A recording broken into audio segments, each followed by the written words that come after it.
Want to speak real Arabic from your first lesson? Sign up for your free lifetime account at ArabicPod101.com.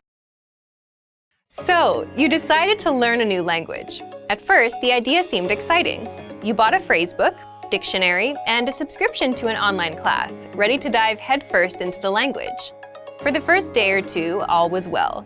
You gained ground quickly, learning a few basic phrases and words. A week before, learning that language was just a dream, but now you're actually doing it. Then, the third and fourth day roll around. The excitement is wearing off. You encouraged yourself to continue, and another week or two goes by, but with a lot less progress. Suddenly, learning a new language doesn't fill you with excitement anymore. Now it feels more like dread. Sometimes it feels like you're drowning in grammatical cases, verb conjugations, and wonky pronunciation. It all seems too much to handle, so you start to think about giving up. But we encourage you not to give up. Learning a foreign language is difficult. We won't pretend like it isn't. But that doesn't mean you can't do it. Sometimes you just need to take a step back, reevaluate your approach, and come back to the language with a different perspective. In this video, we'll look at 4 tips for when learning a new language feels overwhelming. Number 1. Set aside a designated study time. Consistency is key when learning a foreign language. Studying 15 minutes 7 days a week will benefit you more than cramming in 2 hours 1 day a week.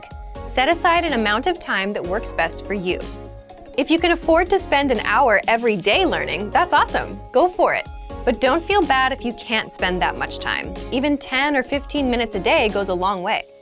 Breaking up your learning into manageable time segments will relieve a lot of the stress that can come with studying a new language. Learning is not a race. Go at your own pace and try not to compare your progress with anyone else's.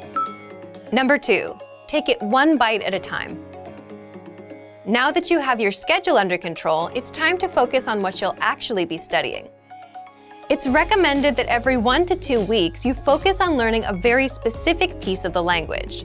It could be a conjugation group, a case, tense, or a collection of theme vocabulary. Whatever you choose, hone in on it and do your best to feel comfortable with it before you move on to something else. Ever heard the saying, "How do you eat an elephant?" Focusing on one thing at a time helps you break the language into digestible chunks. Number 3. Expose yourself to the language in different ways. Don't just sit around reading about grammar all day. Obviously, knowledge of grammar is important, but you want to spice up your practice as much as possible.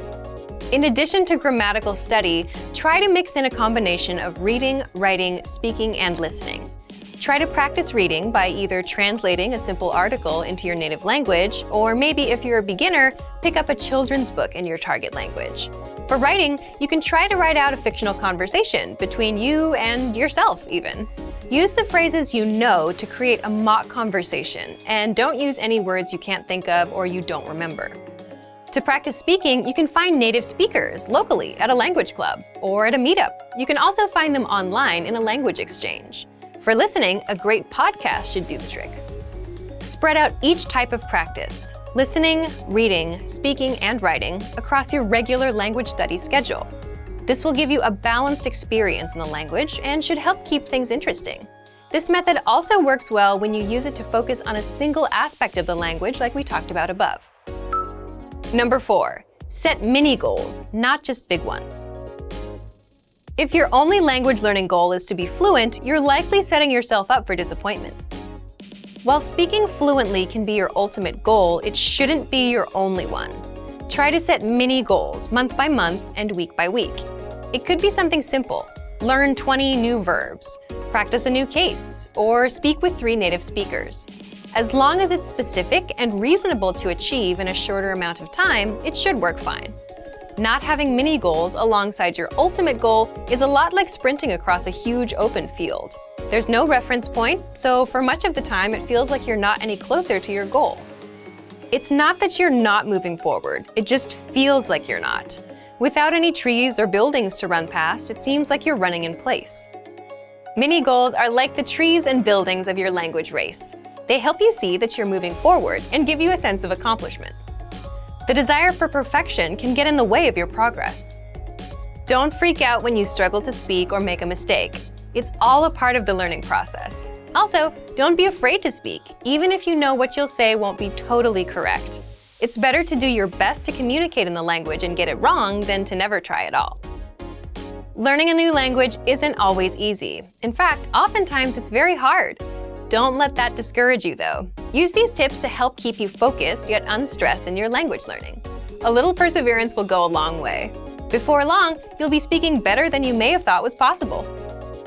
And for even more help learning a new language without getting overwhelmed, check out our complete language learning program. Sign up for your free lifetime account by clicking on the link in the description. Get tons of resources to have you speaking in your target language. And if you enjoyed these tips, hit the like button, share the video with anyone who's trying to learn a new language, and subscribe to our channel. We release new videos every week. I'll see you next time. Bye!